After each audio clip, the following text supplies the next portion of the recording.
à la Deadpool, le futur semble flingué. À croire que les soirs jouent à la roulette russe pour scanner. Et je crache du feu sur le télé. Ouais, en fait, au final, bah, soit tu finis par devenir un champion, soit tu finis par être un éternel outsider ou un mercenaire, tu vois. C'est-à-dire que toi, t'as pas le château, mais tu sais que si quelqu'un vient s'aventurer dans tes montagnes, bah, ils te trouveront et c'est chez toi. Justement, on parlait de ces influences diverses que tu as pu avoir ou des inspirations même. Il y a 2 semaines, on présentait une conférence sur le mélange des styles dans le rap. Et toi, t'es totalement là-dedans, en fait. Tu mélanges tout. Il y a pas 2 morceaux qui se ressemblent sur Super Heroes. Il y a un titre comme Fun avec Cheryl, qui a rien à voir avec Deadpool ou Yonko, par exemple, qui eux-mêmes n'ont rien à voir entre deux. Et bah, du coup, comment t'arrives à construire un projet cohérent avec autant d'univers musicaux au sein d'un même truc? C'est vrai que c'est pas facile. Parce que ouais, j'ai énormément d'influence. Et après, ça reste cohérent pour moi. Ouais, mais ça l'est, tu vois, finalement. Tu vois, j'essaie de trouver pour nous. Mais ouais, je suis conscient que chaque morceau est différent. Mais en clair, c'était ça. C'est-à-dire, en fait, quand tu pars sur ce chemin-là, si tu veux avoir une certaine homogénéité, il faut que tous les sons soient différents. Si tu vois qu'il y a un truc... Bon, il y en a 4 qui sont dans le même délire. Après, on a 2, 3, ils sont pas dans le même délire. Après, ça revient sur le même délire. Là, tu vas dire, ouais, c'est un peu décousu. Là, je me suis dit clairement, bon, bah, chaque prod, vraiment dans le délire, je dis, je veux que chaque prod elle soit différente. Je veux pas que, en tout cas rythmiquement, je veux pas que ce soit pareil, et le tempo, le délire des chansons, et comme tu dis, Fun n'a rien à voir avec Deadpool, comme rien à voir avec Yonko, rien à voir avec Mine, rien à voir avec Energy, et pour être cohérent là-dedans, bah, déjà dans le message qui est véhiculé, dans la manière de poser, et après déjà s'il y a ça, bon, bah, même si les prods sont dans un délire différent, tu vois, ça reste ma voix. C'est pas comme si je traitais vraiment différent ma voix sur chaque son en plus. Ça fait vraiment un délire différent. Et j'ai pas non plus mis... Sur les autres projets, par exemple, sur STW2, il y avait un son vraiment pop. J'avais une question dessus, justement, mais ça s'appelle Free. C'est ça, Free, ouais Free. Là, on n'a pas fait de son comme ça. Tous les sons de l'album, c'est des sons rappés. Ils sont tous rappés. Même ceux qui sont un son comme Live Life qui est un peu chanté, ça reste quand même rappé, même la prod est rap. Donc on s'est quand même... on n'est pas quand même allé trop loin. C'est-à-dire que les styles, ça reste du rap, même s'il y a des styles différents, mais on n'a pas non plus mis un son pop, après un son qui est reggae, après un son qui est électro, après on revient sur le rap, après trap, après boom bap. J'ai pas fait ça. J'aurais pu, hein, parce que je t'ai dit, les autres projets avant STW2 par exemple, il est vraiment très large. Mais là, on a quand même essayé de se recentrer, et même en se recentrant, on s'aperçoit qu'on est encore très large. Et c'est à la fois un avantage et ça a ses limites aussi. Enfin, ses limites, non, ses difficultés. Ouais. Mais c'est ça qui est intéressant, c'est un bon challenge, tu vois. C'est ça que première écoute, j'étais là en mode, c'est quoi ce projet? Je comprends rien, je comprends pas où il va, tu vois. J'étais putain, mais c'est quoi ces morceaux qui s'enchaînent? Je vois pas de sens. Je réécoute le projet parce que je me dis quand même, il y a un truc, tu vois. Je réécoute le projet, je me dis, ah ouais, ok, ça suit bien. Enfin, il y a quand même un truc de, ok, en fait, on suit pas forcément une suite logique entre les morceaux ou quoi que ce soit, mais on suit un univers particulier. Et si on pense par exemple, bah, t'es très influencé par les super-héros en fait. Si on pense par exemple, je sais pas, à Marvel, t'as le truc terrestre, t'as le trait de terre à terre sur certains héros, le truc cosmique où ça part dans tous les sens. Et du coup, ce qu'on retrouve un peu chez toi aussi, c'est ce truc où la musique elle est explosive et elle va dans tous les sens. Mais finalement, c'est régi par toi en fait, par ta voix, par le truc où tu gardes la main mise sur l'univers et t'arrives à construire un truc à ce niveau-là en fait. C'est comme ça que je vois le truc un peu. Okay. Mais je pense que ouais, l'album, il faut l'écouter plusieurs fois. Ah ouais, totalement. C'est ce genre d'album où effectivement... c'est un peu un ovni. Et les ovnis, bah, moi personnellement, c'est ce genre d'album que je kiffe. C'est les albums où j'écoute, je fais. Alors, je sais pas. Ouais. Mais pareil pour les films. Et je suis obligé de le revoir plusieurs fois. Je suis obligé de l'écouter plusieurs fois. Et en réécoutant, je fais ah ouais, ça c'est fort. Et ça m'a fait avec ton album, c'était pas en mode c'est quoi ce projet? C'était pas en mode ah vas-y, je jette ça. C'était en mode. Ouais, il y a aussi ça. Il y a des trucs comme ça. Des fois, t'écoutes, tu fais wow, vas-y. Non, là c'est vraiment. Il y en a d'autres, tu te poses des questions. Ouais, c'est ça. J'étais curieux de voir. Putain, il vient de me faire un son comme ça. Genre quand tu vois l'intro qui est. Enfin, c'est une mise en scène l'intro. Ouais. Après, je crois que c'est Énergie justement qui arrive, Énergie, qui est très dynamique. Et puis après, ça s'enchaîne. Enfin, Et je me dis, mais où est-ce qu'il va? C'est quoi le prochain morceau, en fait, tu vois? Et ça rend curieux, en fait. Du coup, bah, ça rend curieux. Tu réécoutes une fois, tu réécoutes 2 fois, tu réécoutes 20 fois pour faire l'interview. Mais en soi, tu vois ce que je veux dire, ça rend curieux, en fait. Ok, intéressant. Justement, on parlait d'énergie un peu. Il y a un gars de l'équipe, donc un photographe qui t'a vu, il y a quelques photos qui défilent là à l'image, qui t'a vu jeudi dernier en concert. Et un truc qui ressort, c'est vraiment l'énergie que t'as. Tu libères beaucoup d'énergie sur scène. Il y a un gars de l'équipe qui m'a parlé de Redman. Moi, j'écoute très peu Redman, quasiment pas d'ailleurs, qui m'a dit que ça lui faisait penser un peu à Redman, ce côté pile énergique, tout ça. Okay. Ça te parle comme comparaison? Ouais, carrément. Redman, c'est un ouf. Mais ouais, sur scène, j'ai beaucoup d'énergie. Rarement, et encore, je me retiens, sinon je lâcherais tout comme un ouf direct. Et... C'est Travis, je crois, qui s'est niqué le genou, je crois, ou la cheville, là, il y a pas longtemps. Qui ça? Travis. Ah ouais, bah lui, c'est un ouf. C'est ça que je kiffe.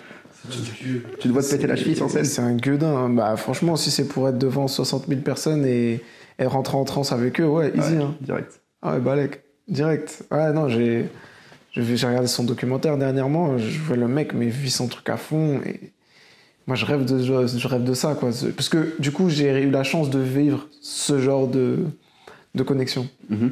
Et j'ai envie de le vivre encore. Et de le faire vivre encore à travers ma musique. Et il y a aussi d'autres artistes, parce que du coup j'ai un label, donc le but c'est de développer aussi d'autres labels. Mais bon, si je développe d'autres artistes, je serais sur le bas-côté, tu sais, avec les managers comme ça, en mode ouais, c'est bien. Mais ouais, il y a d'autres artistes qu'on est en train de développer. Là, il y a un mec qui s'appelle Jacob Perotto, qui fait de la blues trap. D'accord. C'est lourd, c'est très très lourd. C'est en train d'arriver là. Et en gros, les prods sont trappy. Un peu bresson comme ça, avec une sonorité blues, guitare, et lui il chante dans un délire un peu American blues à l'ancienne, okay, et tout, d'accord. C'est énervé. Et ouais, ça arrive bientôt, et il fait ma première partie au Petit Bain le 14 novembre, ouais, pour la release party, on fête l'album et tout. Il fera une première partie là-bas. Et aussi un artiste électro, le D avec qui on fait les prods. Mais là, ouais, on cherche de nouveaux artistes. Ouais, qui n'ont pas peur, qui ont des couilles et tout. Ouais, vraiment, tu vois. Pour vraiment, ouais, être dans ce label de, ouais, nous, on fait un queutru spé, peut-être aux yeux des gens, mais on assume, tu vois. Mais ça se ressent parce que quand on écoute ta musique, quand on voit tes vidéos YouTube, Instagram, même, ton Instagram, il est bien fourni. On sent que tu prends grave du plaisir. Ouais, il y a une vraie légèreté, tu vois, il y a vraiment un truc, tu dégages de la bonne humeur même en vérité. Ouais, t'as conscience de ça ou c'est un truc que tu pas travailles parce que du coup ça, je pense pas, t'as l'air d'être sincère dans ta démarche, mais est-ce que t'as quand même conscience de dégager autant de bonnes vibes en fait, tu vois ce que je veux dire? Bah, je te coupe, il y a même un gars de l'équipe qui m'a dit t'as intérêt de faire une bonne interview parce qu'il dégage un truc à l'image, c'est ultra positif. Tu vois ce que je veux dire? C'est tu dégages un truc positif en fait, une bonne humeur, tu vois. Donc ouais, est-ce que t'en as conscience ou... Bah écoute, moi j'ai souvent tendance à dire que la musique c'est un transformateur, en tout cas d'énergie. Tu mets de l'énergie pourrie et t'en ressors avec un truc complètement clean, trop beau, trop bien, trop positif. C'est pareil pour la danse. Après, est-ce que je suis conscient? Enfin, moi je suis quelqu'un qui se pose beaucoup de questions, mais j'adore me marrer. Vraiment, j'adore me marrer. Donc si je peux faire kiffer les gens, pas nécessairement marrer, si je peux... Voilà, créer une émotion, un truc. Si en concert, t'es en mode, waouh, tu sens un truc. De toute façon, c'est donnant-donnant. Hein. Si on revient sur les concerts, si je donne et que je ressens en retour, bah, je donne encore plus et vice-versa, tu vois. Et dans les clips, j'ai mis aller à fond. Non, après, je force pas, tu vois, de me marrer et tout. Ouais, ça se voit que c'est pas forcé. Non, c'est moi, tu vois. C'est moi comme je suis d'habitude, tu vois. En soi, je suis toujours en train de me marrer, quoi, tout le temps. Il y a même le morceau Live Life. Live Life, ouais. Tu vois, donc laisse pas mon truc. Live Life, du coup, même, ça joue même avec des passages plus... T'étais sur scène à ce moment-là ou t'as simulé d'être sur scène sur la fin quand on entend une espèce de public qui crie pendant que tu dis... qu'il faut vivre sa vie, qu'il faut profiter, tout ça. Ah, en fait, c'est que c'est tiré d'une vidéo. En fait, dans la vidéo, il y avait du monde, c'était pendant un stage de danse d'un grand à moi, qui s'appelle Deadson. Et non, en fait, c'était pendant un stage et tout, mais j'aimais bien ce côté vivant et tout, avec le bruit derrière. C'est-à-dire, j'ai pris la bande, j'ai pris son bout d'interview et je l'ai passé, mais c'était pas en live et tout, machin. Mais, et puis le message qu'il diffuse est vraiment important. Tu vois, c'est légué à la nouvelle génération, aller à fond, tout ça. Bon, là, on part sur autre chose, mais... Non, mais il y a comme ce truc positif qui ressort de ce morceau. Ah, de fou. Comme on en parlait à l'instant. De fou. Aussi, encore une fois, tu sais, il y a ce truc de peut-être la barrière de la langue, mais ça vraiment, ça donne l'impression d'être un feel-good music, d'être une feel-good music, tu vois, le truc de... Tu ressens une vibe. Tu vois, c'est ça. Et même si tu comprends pas les paroles, tu sais, t'es dans le truc, en fait. Et c'est dansant, t'es dans le truc, tu vois. Ouais, c'est. Ouais. Ok. C'était le feeling qu'on voulait créer avec ce son, ouais. On parlait d'énergie. Donc, il y a le morceau du coup Énergie sur le projet, qui ressort pas mal, hein, qui est... je pense que c'est l'un de mes préférés, tu vois. Ouais. Qui, même sur la montée en rythme du morceau, qui est super bien construit, super bien pensé. Donc je sais pas si t'es croyant, mais l'énergie, ça a l'air d'avoir un certain impact sur toi, en fait. On sent que c'est quelque chose qui te guide même dans ta musique. Tu viens d'en parler pour le coup, donc j'ai plus ou moins ma réponse. Et au départ, tu parlais d'électro-rap, pour définir un peu ta musique. Maintenant, t'es plus dans de l'énergie musique. Du coup, c'est quoi ta définition d'énergie musique? En fait... l'énergie musique, il n'y a pas vraiment de style. L'énergie musique, c'est quelque chose qui est majoritairement péchu, si je peux dire, et qui diffuse un message émotionnel fort. C'est-à-dire ça peut être l'envie de kiffer, l'envie de pleurer, l'envie de... Voilà, l'énergie musique, c'est pas seulement du hip-hop, du rap. Et après, moi, mon style, là-dedans, c'est le rap électronique. Okay. Maintenant, je parle de rap électronique dans le sens où c'est du rap, mais électronique parce qu'il y a quand même des sonorités électroniques, pas électro. Il n'y a pas un beat genre poum, poum, et je rappe dessus. Donc c'est pas du rap électro ou électro-rap, c'est du rap électronique. Dans la manière dont c'est mixé, dont le dit, il a mixé ça, les sonorités aussi qu'il a rajoutées avec le sound design et tout. Donc voilà, en gros, on va dire qu'il y a l'énergie musique qui se vit en fait. Pour vivre l'énergie musique à fond, faut que tu sois en concert. Tu vois, genre Travis, c'est de l'énergie musique en soi. Okay. Tu vois ce que je veux dire? Parce qu'il diffuse il y a de l'émotion dans ce qu'il fait. Et sur scène, c'est la forme ultime. C'est-à-dire comment il va vivre son truc, comment il va interagir avec le public, c'est ce truc-là. Ok. Ça, c'est parlant. C'est quelque chose que tu vis. Ouais. Même avec un casque, je trouve que en tout cas, ta musique, il y a plein d'autres artistes qui peuvent me venir d'autres comme ça, mais même dans les casques, hein, tu ressens cette énergie qui revient. Justement.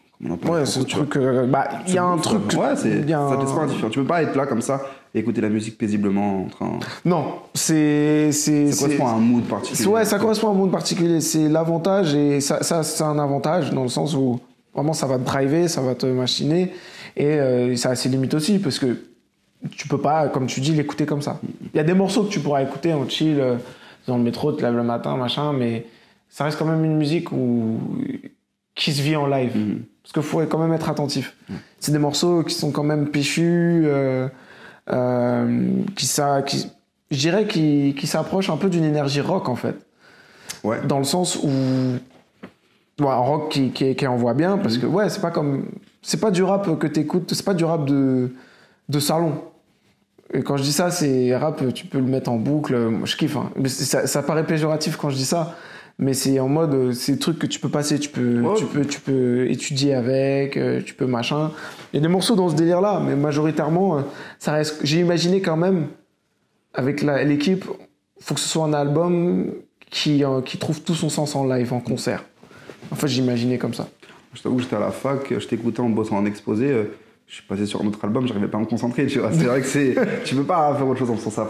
C'est un mood particulier. Ouais, c'est ça, c'est un mood particulier. C'est pour ça que on peut dire que c'est aussi un peu de niche d'une certaine manière parce que ouais, tu dois être là. Quand tu t'écoutes l'album, faut que tu l'écoutes avec tes enceintes, dans ton casque, t'écoutes le queutru, même limite tu regardes les paroles en même temps que t'es en train d'écouter le son. C'est une expérience à part entière. En Gova, ça marche super. Ouais, en Gova, c'est là, on voit ça violent. Super, machin, t'écoutes, boum, le gros sub, ouais. Bien vu. Il y a l'un des principaux regrets que tu as pu formuler, celui de ne pas assez être écouté pour tes paroles, en fait. On se penche un peu plus sur la forme et son extravagance, on va dire, plus que sur le fond et le texte. Il y a quand même une évolution au niveau de l'écriture sur cet album. Est-ce que c'est lié justement à cette volonté d'être mieux compris, on va dire, d'être plus écouté, plus que entendu? Ouais, carrément. J'ai ralenti mon flow. Sur quand même pas mal, les tempos sont quand même beaucoup plus lents. Sur des morceaux, j'ai voulu être sur des trucs beaucoup plus clairs. Après, il y a des morceaux comme Mine où où je bombarde et je fais un flow énervé parce que voilà, faut pas pas lâcher ça. La fin de Deadpool, t'arrives à la faire en live sur Ouais, je la fais. Incroyable. Ouais, je la fais, ouais. Ça fait ça. Comme le flou dégomme les doutes, donne des coups de fou, donne-leur le goût du gouffre, étouffe les tous comme 12 sumo, découpe les tous comme 12 euros. C'est troupe si tu es tout solo, plus cool, en groupe, en troupe, en crew. Seul on va vite, ensemble on va loin, ensemble on va loin. Celui-là je la dis pas par contre. Allez, dis. Tu sais, parce que je suis là, donne des coups, et après c'est proposer des coups, gagner des sous, briser des coups. Ah non, proposer des coups, gagner des sous, briser des coups, gagner des coups, tout découper à la Deadpool. Ouais, je le fais en live. Putain, c'est chaud. Je le fais en live, ouais. Donne des coups de fou, comme les doutes, donne des coups de fou, donne le goût du coup, étouffe les tous comme 12 sumo, découpe les tous comme 12 euros. C'est troupe, tu es tout. Ah, god damn. J'arrive une fois sur deux. Mais ouais. Energy Music, t'es. Non, en live, ouais, je le fais. là, Ouais. du coup. Ah ouais, non, mais quand je fais cette partie-là, en fait, il y a mon drummer qui joue. En fait, il fait un solo. D'accord. Et là, il fait la même longueur et ensuite il démarre. D'accord. Ensemble. C'est-à-dire, on fait et c'est boum, comme je des gommes, les deux te donnent des coups de fou. Et puis il y a les percus en même temps là, c'est énervé. C'est énervé. Parce que ouais, en concert, on est 4 sur scène. Ok. Du coup, il y a drum, clavier, guitare, moi et percu, ordinateur. Et ouais, là c'est vraiment énervé. On a fait le premier live du coup à Angoulême. C'était le 10 octobre. Ouais, je crois comme ça, ouais. C'est un truc de ouf. C'est un truc de ouf. Même pour moi, en fait, à chaque fois, enfin tous les concerts d'avant, moi j'étais seul. C'est-à-dire, j'avais mon ordi sur scène, ma carte son, une PC pour lancer les trucs, j'étais seul. 10 personnes, 1000 personnes, 5000, 10 000, j'étais seul. Et donc du coup, j'ai fait mes armes, je suis solide. Et là, le fait d'avoir du monde avec moi, mais j'ai l'impression d'être un super-héros. Et c'est perturbant ou pas de t'être guidé seul pour tes premières scènes et là faut que tu penses avec les autres derrière? Ah non, je suis comme un ouf, je kiffe. Mais c'est pas perturbant du tout, genre, parce que ça te permet d'avoir une autre vision du show. Ouais, puis j'ai l'impression que c'est du luxe. Ouais. J'ai clairement l'impression que c'est du luxe. Genre, je fais, ah ouais, en fait, on peut faire ça. Puis tu constates l'évolution de ta musique aussi comme ça. Ouais. Tu te dis, ok, Ouais, de fou. très bien.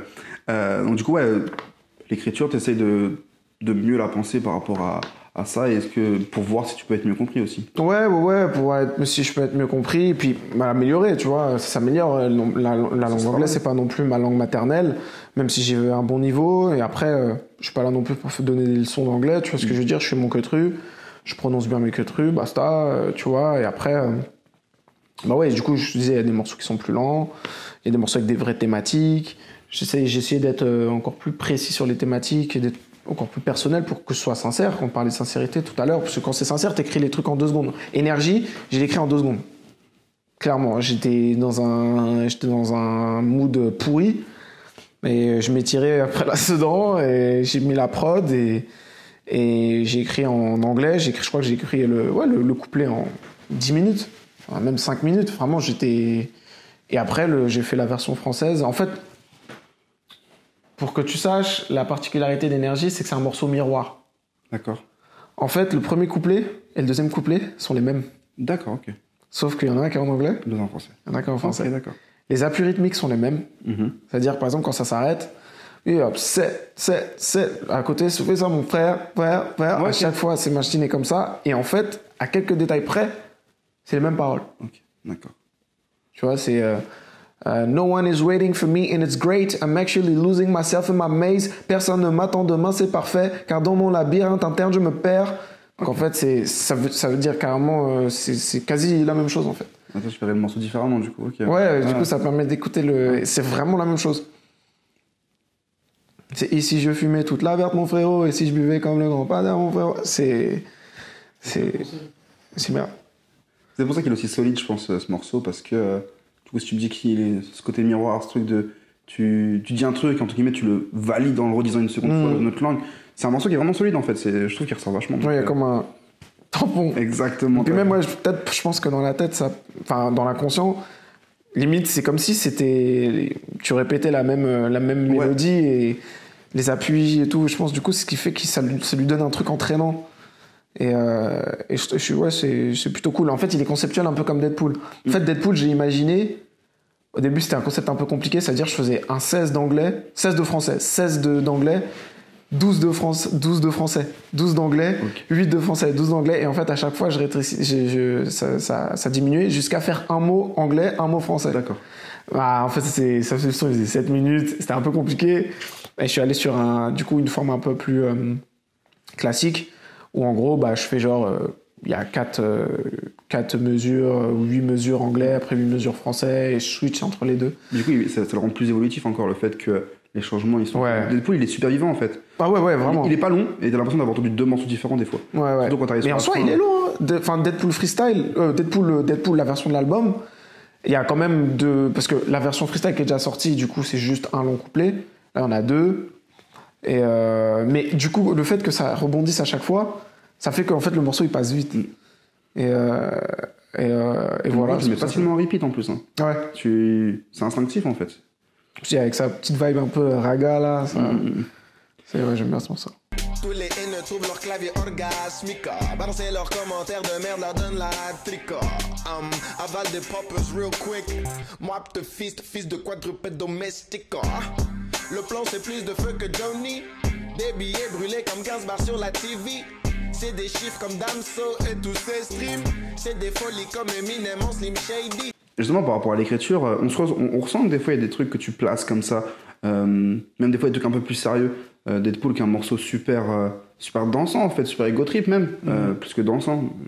Notamment, tu parles de racisme, en fait, même. Avec c'est nous le chant impur du... C'est nous le son impur du fameux chant.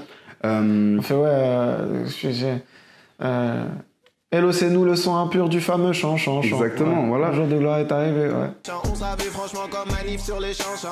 Hello, c'est nous le son impur du fameux chant.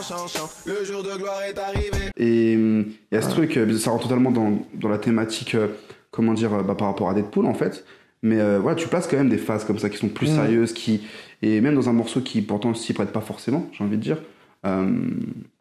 Mais c'est ça que moi je trouve cool dans la musique, c'est qu'il y avait des mecs comme Bob Marley qui arrivaient à faire des morceaux ultra populaires, ultra dansants, ultra chantants, avec des thématiques ultra obscures ou ultra sérieuses, quoi.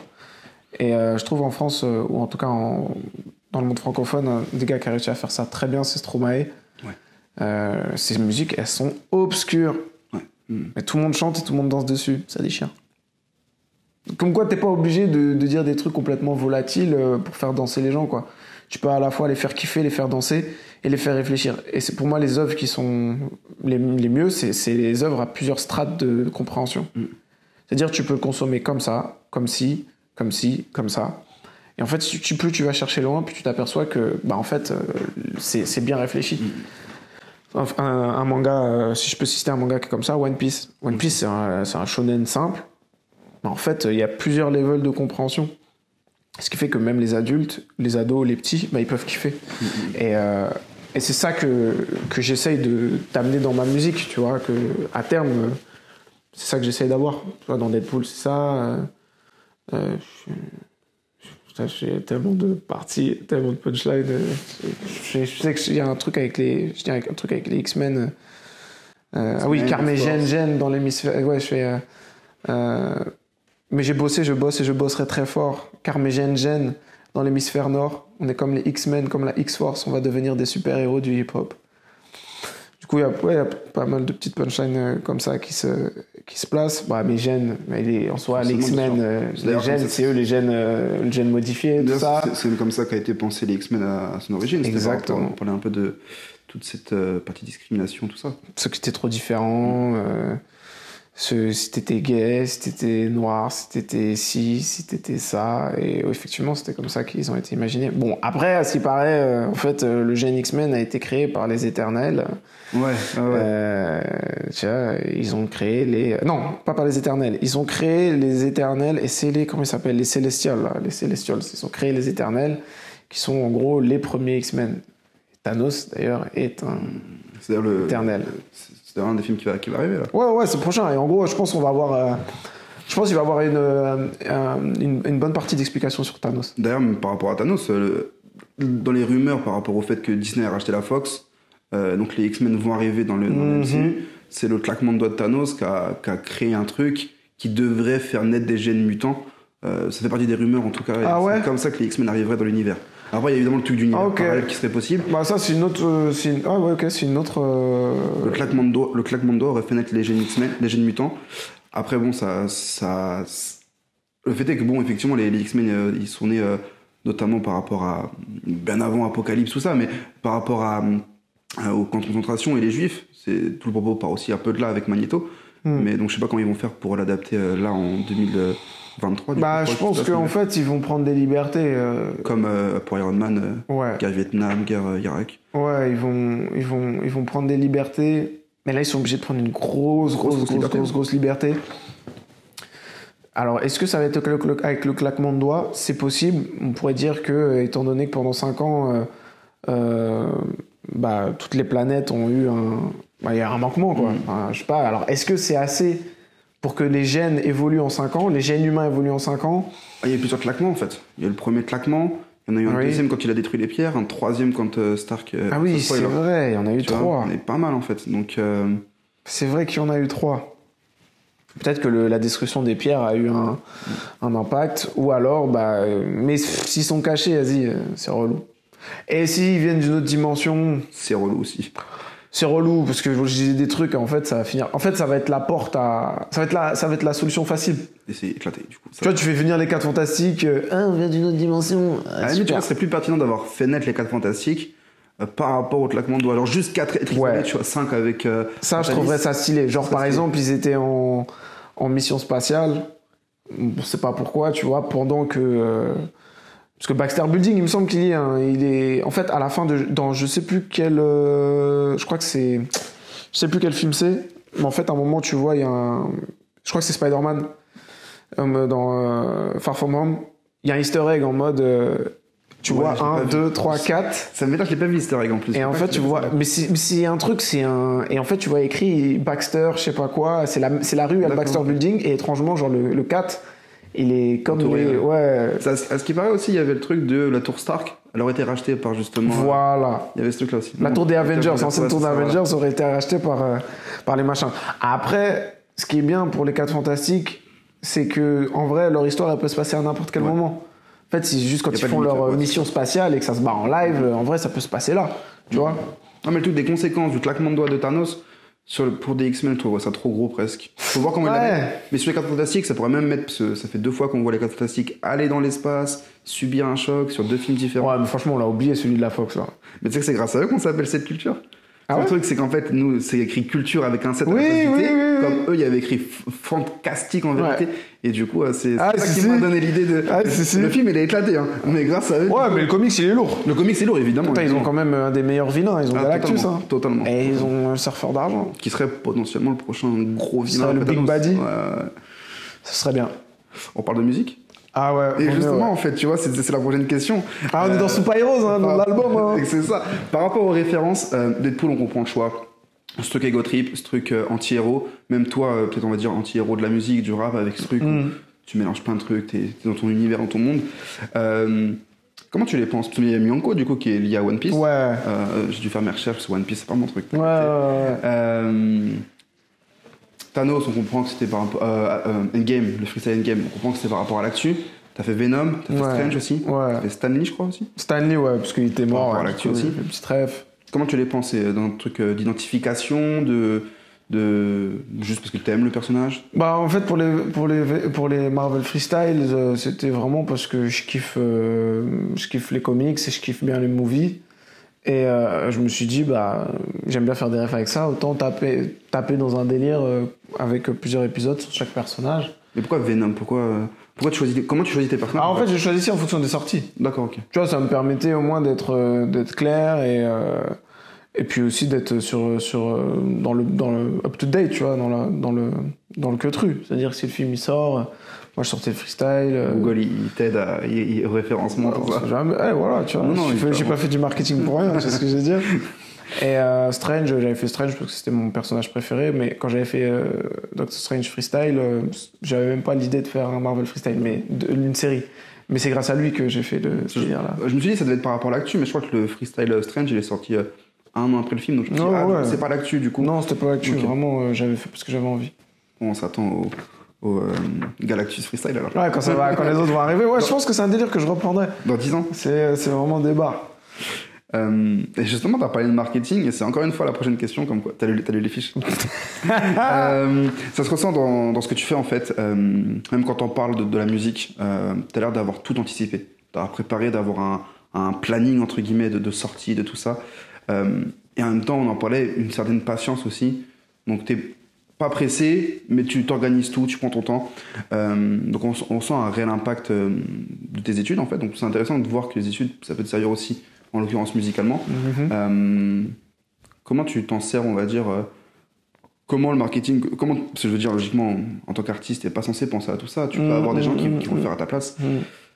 C'est quoi l'impact concret du marketing dans ta vision des choses? Bon, en tout cas, le marketing dans une carrière d'artiste, c'est super important.